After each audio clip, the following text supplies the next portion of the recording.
Bem, para esse exemplo aqui do Fadalho, o exemplo 2.12, dado que eu tenho essa função de transferência f de z no numerador z mais 1, no denominador z ao quadrado mais 0,2z mais 0,1. Vamos obter a transformada inversa dessa função, só que por divisão contínua, ou pela divisão do numerador pelo denominador. Então o que é que fazemos? Vamos pegar o numerador, vamos fazer a divisão, eu coloco bem distante, faço essa divisão aqui. Vamos relembrar um pouco isso que a gente viu em algum lugar do nosso passado, de equação algébrica. Então, como é a premissa? Eu vou pegar o primeiro membro, a primeira parte, onde tem a ordem maior no numerador, e dividir o termo de ordem maior do denominador. Então, vai ficar z dividido por z ao quadrado, que vai dar z menos 1. Vou pegar esse termo, multiplicar por todos os termos do denominador, onde eu passarei para cá, para o lado esquerdo, com os sinais invertidos. Então, siga-me. Z menos 1 que multiplica z por 1, 0,1, na verdade, ele dá positivo, eu passo para cá negativo. Então, fica 0,1 z menos 1. Z menos 1 que multiplica 0,2z vai dar menos 0,2. Z menos 1 que multiplica z ao quadrado dá z, inverto o sinal. Aqui eu já faço o corte, eu vou fazer soma dos termos.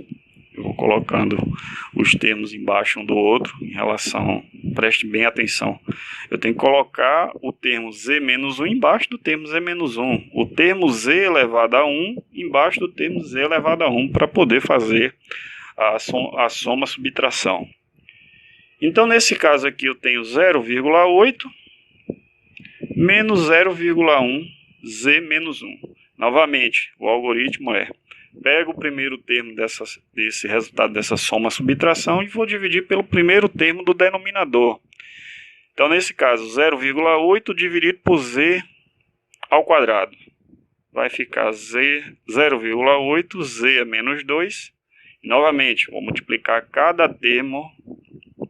E esse 0,8z menos 2 vou multiplicar por cada termo do denominador.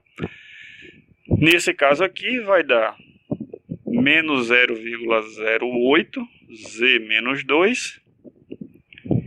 Inverto aqui o sinal, né? Mais com mais menos. 0,2 z menos 2 multiplica 0,2z vai dar 0,16. Inverto o sinal. Então, aqui vai ficar negativo. E aqui 0,8 z menos 2, que multiplica z menos 2, 0,8, ele fica negativo, corta-se. Bem, aqui vai ficar o resultado da soma, né? Números negativos. 0,26 z menos 1, menos 0,8 z menos 2. O mesmo procedimento. Vou pegar esse termo aqui, vou dividir pelo primeiro termo do denominador.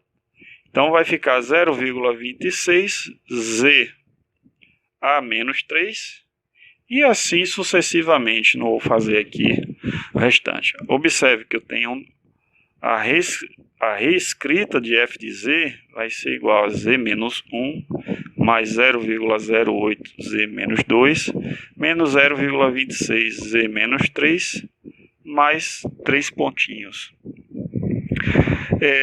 Observe também o seguinte, o que significa isso? Esses termos aqui, números, são os valores das amplitudes em f de k.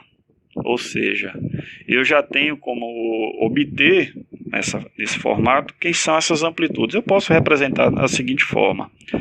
Z elevado a zero, lembrando, ele é um termo. Não tem, então fica zero. O segundo termo seria 1, por causa da amplitude aqui que não está escrito explicitamente. O próximo termo seria 0,8. Próximo termo, 0,26. E assim sucessivamente, se eu tivesse calculado mais termos. Bem, aqui é para dar uma ilustração de como seria a sequência de números, sequência de impulsos nessa função em f de k, a função discreta no tempo. Mas imagina você calcular isso sem números, então fica uma tarefa até um pouco complicada de você realizar de forma manual. Mas o algoritmo é esse. Agora, para a gente complementar, vamos aproveitar esse mesmo exercício e vamos representar a função discreta no tempo, de fato. Então, como é que ela se origina? Em alguns livros isso nem é discutido, mas pela propriedade aqui do atraso, observe o seguinte: a transformada z de uma determinada função, fk menos n, ela tem sua equivalência entre z menos n multiplica f de z. Então, acompanhe comigo essa linha de raciocínio. Nós vamos escrever a transformada inversa de f de z, representada pela utilização da propriedade do atraso. Observe que eu tenho vários atrasos sendo representados aqui. Essas funções que estão sendo elevadas à potência negativa representam o atraso. Observe, então z menos n é f de z, mas espera aí, qual é a função f de z aqui? Se eu reescrever dessa forma, eu tenho aqui 0 mais 1, que está implícito, z menos 1, que multiplica 1. Calma que eu vou chegar lá. 0,8, que é a amplitude, z menos 2, que multiplica 1. Opa! 0,26, z menos 3, que multiplica 1, e assim sucessivamente. O que significa 1? Quem é f de z? F de z sendo 1, ela é a função impulso, onde seu equivalente é o delta de Dirac, que você pode representar dessa forma aqui. Ou seja, então f de kt ela vai ser representada dessa seguinte forma. Quem é minha amplitude? Aqui 1. 1 geralmente a gente não deixa explícito, então não tem problema. Quem é aqui, então, representando a propriedade do atraso?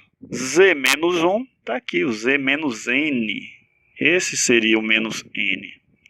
Que multiplica 1, que é o impulso unitário. Justamente, então, vamos escrever que a função delta de Dirac está aqui anotada dessa forma. Vou colocar aqui até o tesão. A gente não está tratando ainda do tempo de amostragem, ele está de forma apenas colocada aqui explicitamente, mas sem dizer qual é o valor. Mais kt menos 1 mais 0,8, delta de Dirac, kt menos 2, menos 0,26, delta de Dirac, kt menos 3, e assim sucessivamente. De forma gráfica, como é que eu poderia representar esta função f de kt? 0, ela seria 0 para pontos, a gente está tratando de sistemas causais. A amplitude 0 ainda em 0, como estamos observando. Em 1, não é que o tempo de amostragem seja 1, mas é o valor, o tempo, apenas o K que a gente está valorando ainda. A amplitude dela 1, em 2, 0,8,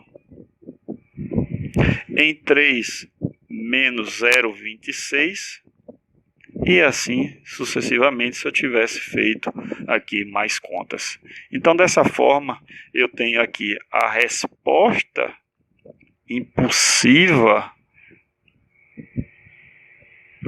para essa função de transferência, e tem aqui o gráfico que pode representar ao longo do tempo discreto o comportamento dessa função de transferência que representa um sistema.